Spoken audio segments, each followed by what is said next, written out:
तो सर, एक और चीज़ मैं आपसे जानना चाह रहा हूँ। वो बेसिकली हम लोग क्या देखते हैं कि उत्तराखंड राज्य को बने इतने साल हो गए, क्योंकि हम लोगों का ऐसा ज़मीनी अनुभव नहीं है कि हम उस ज़मीनी अनुभव से ये बता पाएँ कि क्यों उत्तराखंड राज्य डेवलपमेंट जैसे हिमाचल के साथ कंपेयर हम करते हैं, चाहे वो भू कानून की बात होती है तब करते हैं, डेवलपमेंट की बात होती है तब करते हैं। आखिर क्या वजह है कि अभी तक हम कंपेयर ही कर रहे हैं, उनके बराबर आना तो दूर की बात है। उसके दो पक्ष हैं। हाँ। हिमाचल को शुरू में ही एक बड़ा दूरदर्शी नेता मिला था, यशवंत सिंह परमार नाम का, जो हमारे यहाँ नेतृत्व मिला तिवारी जी का, जो अपनी सारी आकांक्षाएं जिनकी तब तक स्खलित हो गई थी। वो 78 उनकी उम्र थी उस समय। और यशवंत सिंह परमार ने पूरे राज्य को अपने हाथों से उसकी सिलाई और तुलपाई और धुलाई की।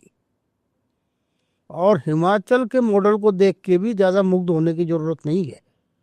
इसलिए नहीं है कि वहाँ उन्होंने अब जो मॉडल अपना लिया, माना सेब आपको बहुत आकर्षित करता है, तो सेब के लिए जितना बड़ा रकबा जंगल का उन्होंने काटा है, और तो नमी को कंज्यूम करने वाला, पानी को सोखने वाला फल है।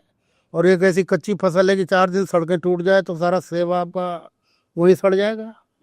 तो ध्यान तो देना चाहिए था अखरोट पे, चूलू खुमानी पे। सेब भी हो, लेकिन वो मुख्य आधार आजीविका का, अर्थव्यवस्था का नहीं हो सकता है।